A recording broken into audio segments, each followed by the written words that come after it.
السلام علیکم میرے دوستوں، بزرگوں اور ساتھیوں،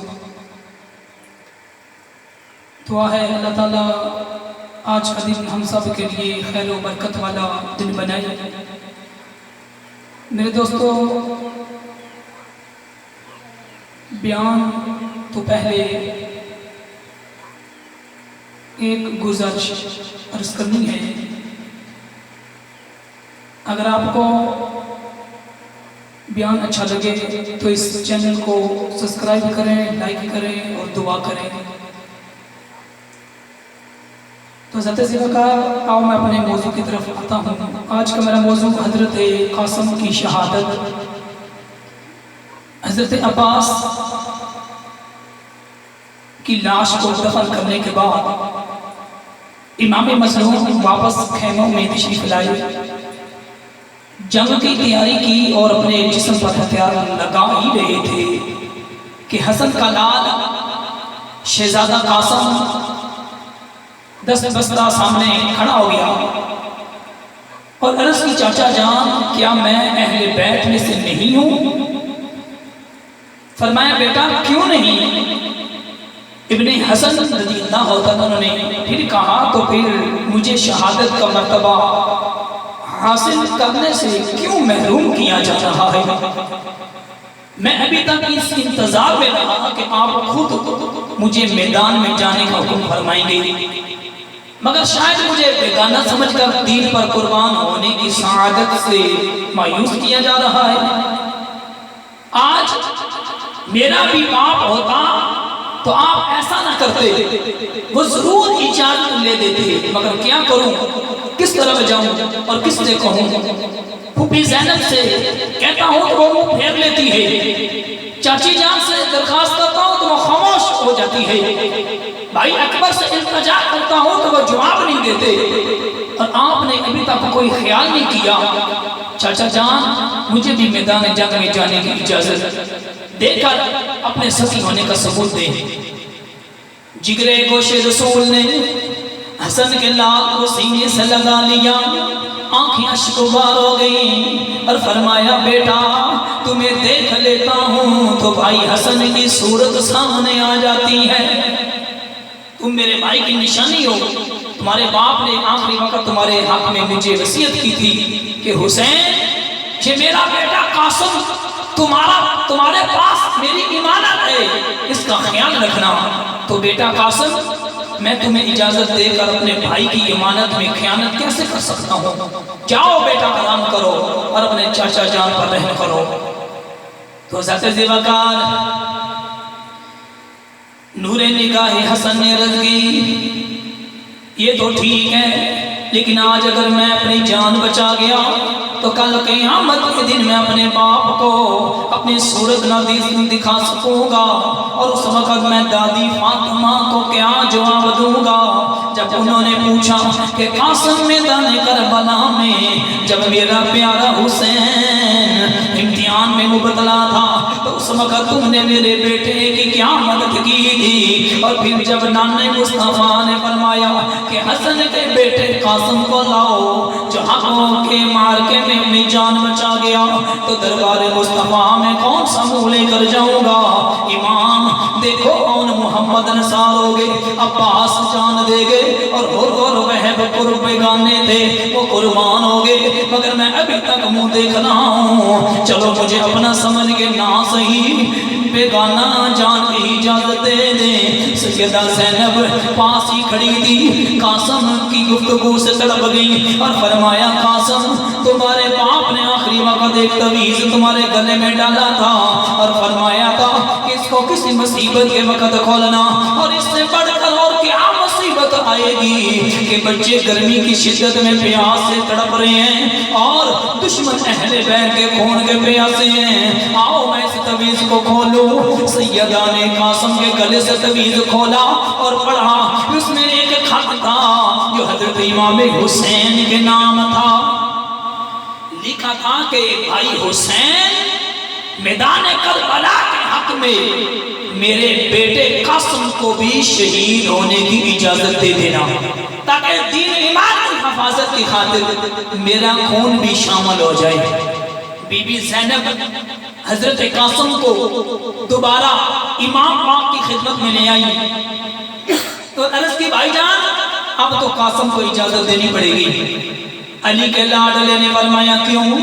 سیدہ نے حسن کا خط پیش کر دیا، خط پڑھ کر حضرت حسین زادہ قطار رونے لگے اور قاسم کو فرمایا بیٹا جاؤ تمہیں اجازت ہے مگر ذرا میرے سامنے کھڑے ہو جاؤ تاکہ میں اپنی آخری بار اپنے بھائی حسن کی نشانی کو جی بھر کے دیکھ لوں۔ حضرت قاسم نے پھوپھی زینب کا شکریہ ادا کیا اور امام پاک کے پاؤں چومے، ہتھیار پہنے اور آخری بار سب کو سلام کر کے نعرہ لگاتے ہوئے میدان میں جا پہنچے۔ فرمایا اے ظالموں، اور محمد نے تمہیں آخری دم تک بھی نہ بتایا تھا کہ ہم کون ہیں، مگر آؤ میں تمہیں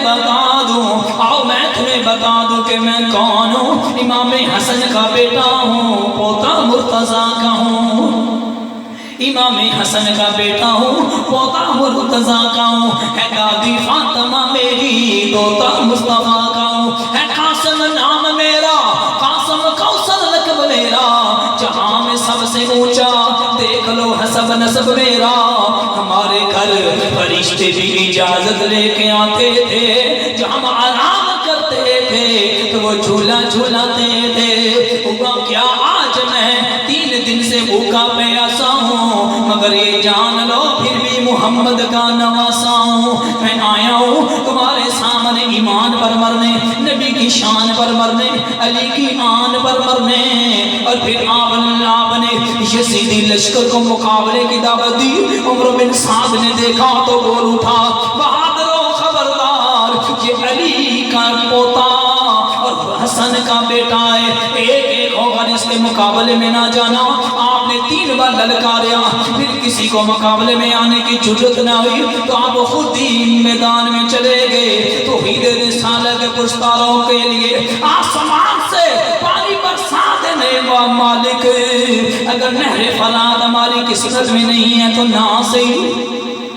حضرت قاسم نے جنگ شروع کی، جنگ کرتے کرتے پیاس نے نڈھال کر دیا تو اللہ کی بارگاہ میں عرض کی یا اللہ اہل فرات کا پانی ہماری قسمت میں نہ تو نہ صحیح، آسمان سے 2 قطرے آج میرے حلق میں ڈال دے اور پھر میں تیری دنیا کو بتا جاؤں کہ آخرت کی تلوار جب میرے ہاتھ سے نکلتی ہے تو پھر اس وقت تک واپس نہیں آتی جب تک کفر باطل کو ہمیشہ کے لیے ختم نہ کر دے۔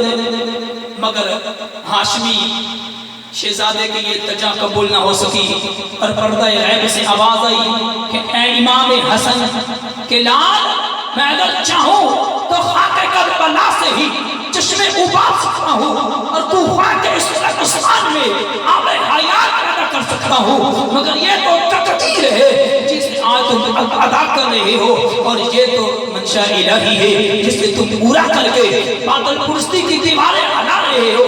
اگر پیاس بجھانے کی تمنا ہے تو حوض کوثر پر آ جاؤ۔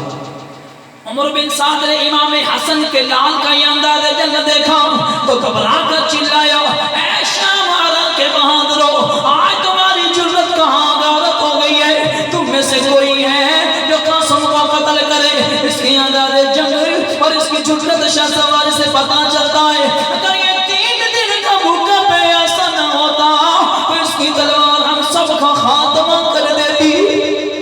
اور پھر ایک پہلوان کو عمر بن سعد نے بھیجا کہ جاؤ تم لڑو، اس کا نام تھا ارزق۔ وہ کہنے لگا میں کیوں اس کے مقابلے میں جاؤں، یہ تو چھوٹا بچہ ہے، میں اپنے بیٹے کو بھیجتا ہوں۔ جب اس نے اپنے بیٹے کو بھیجا تو حضرت شہزادہ قاسم نے وار کیا تو اس کی ہڈیاں پسلیاں ٹوٹ گئی۔ پھر ارزق خود آیا، حضرت قاسم نے تلوار اٹھائی تو ارزق تلوار دے کر کہنے لگا یہ تو تلوار میری ہے، تمہارے ہاتھ کہاں سے آ گئی؟ حضرت قاسم نے فرمایا تمہارا پہلا بہادر بیٹا دے گیا ہے۔ پھر حضرت قاسم نے ارزق سے فرمایا کہ تم تو بڑے بہادر اور شاہ سوار ہو، اور تمہاری بہادری شاہ سواری کی دھوم تو شام عراق میں ہے، مگر اتنے بے وقوف ہو کہ گھوڑے کا تنگ کا بھی ہوش نہیں۔ ارزق دھوکہ کھا گیا، اور شرمندہ ہو کر گھوڑے کے ٹانگ کو دیکھنے کے لیے نیچے کو جھکا تو حسن کے لال نے فوراً تلوار اٹھائی اور ارزق کی گردن پر ماری اور وہ تن سے جدا ہو کر زمین پر گر پڑی۔ اے قاسم تیری شجاعت پر قربان، تیری ہمت پر فدا، تیرے حوصلے پر نثار اور تیرے انداز جج پر صدقے، کاش کہ تمہیں کہیں سے پانی کے 2 قطرے مل جاتے کہ تیری شمشیر حیدری سے شکست خون باطل پھر قیامت تک نہ اٹھ سکتا۔ ہاشمی شہزادہ لشکر یزید میں گیا تو سامنے عمرو بن سعد بیٹھا ہوا نظر آیا، اس کو قتل کرنے کے ارادے پہ لشکر میں گھس گئے تو حضرت ذوالفقار لیکن چاروں طرف سے دشمنوں میں گر چکے تھے، تلواروں اور پرچوں کی بوچھار نے زخمی کر دیا تھا۔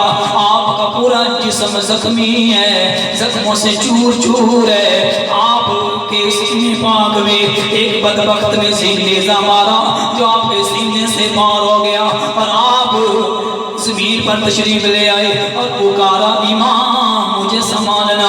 امام علی مقام نے قاسم کی آواز سنی تو بے تنہا دوڑ کر پہنچے، دیکھا تو شہزادہ خاک خون میں تڑپ رہا ہے۔ حضرت امام قاسم شہید ہو گئے، انا للہ و انا الیہ راجعون۔ لاش کو کندھوں پر اٹھایا، خیموں میں لے آئے اور اپنی جھولی میں رکھ کر زاروں قطار رونے لگے اور پاک بیویاں بھی دھاڑے مار مار کر رو رہی ہیں۔ حضرت امام حسن کی امانت حضرت قاسم کو خاک کربلا کے سپرد کر کے امام پاک خیمے میں واپس آئے۔ تو حضرت ذوالفقار یہ واقعہ کربلا تو اتنا آسان نہیں ہے، اس کے لیے جگر چاہیے، دل چاہیے، سننے کے لیے بھی دل چاہیے، جگر چاہیے۔ دعا ہے اللہ تعالیٰ ہم سب کو اہل بیت شہید کربلا کے ساتھ محبت کرنے کی توفیق عطا فرمائے، ان کے غم میں رونے کی توفیق عطا فرمائے۔ اما علینا الا البلاغ المبین۔